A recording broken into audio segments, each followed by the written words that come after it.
അസ്സലാമു അലൈക്കും. അതെ, ഞാൻ വീണ്ടും നിങ്ങളുടെ അടുത്തേക്ക് വരുന്നുണ്ട് കേട്ടോ. നിങ്ങളുടെ ജീവിതത്തിന്റെ തിരക്കുകൾക്കിടയിൽ മറഞ്ഞുപോയ ഹൃദയങ്ങളെ ഒന്ന് സ്നേഹത്തോടെ തട്ടിപ്പുണരാൻ ഞാനാണ് പരിശുദ്ധമാക്കപ്പെട്ട റമളാൻ. നിങ്ങളുടെ വിശപ്പിലെ ദരിദ്രരുടെ വേദനയെ ഓർമ്മിപ്പിക്കാൻ, നിങ്ങളുടെ ദാഹത്തിൽ ആത്മാവിന്റെ ശുദ്ധിയെ തേടിപ്പിടിപ്പിക്കാൻ, 1 വർഷം നീണ്ട കാത്തിരിപ്പിന് ശേഷം ഞാൻ വീണ്ടും നിങ്ങളുടെ വാതിൽക്കലെത്തിയിരിക്കുകയാണ്. വീടും പരിസരമൊക്കെ വൃത്തിയാക്കുമ്പോൾ നിങ്ങളുടെ മനസ്സും വൃത്തിയാക്കണം.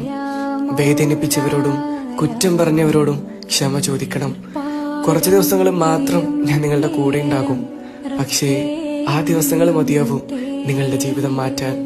എന്നെ ഭയന്നല്ല, സ്നേഹത്തോടെ സ്വീകരിക്കണം. തെറ്റുകൾക്ക് പടച്ചവനോട് മാപ്പ് ചോദിക്കണം.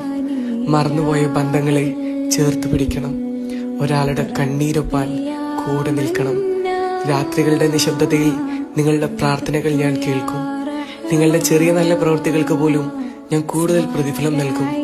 അവസാനം ഞാൻ പോകുമ്പോൾ നിങ്ങളുടെ ഹൃദയം കുറച്ചുകൂടി ശുദ്ധമായിരിക്കണം, കുറച്ചുകൂടി കരുണയുള്ളതായിരിക്കണം. കൂടുതൽ സ്നേഹത്തോടെയും ഹൃദയശുദ്ധിയോടെയും സഹനത്തോടെയും എന്നെ സ്വീകരിക്കുമെന്ന വിശ്വാസത്തോടെ, സ്നേഹത്തോടെ പരിശുദ്ധമാക്കപ്പെട്ട റമളാൻ.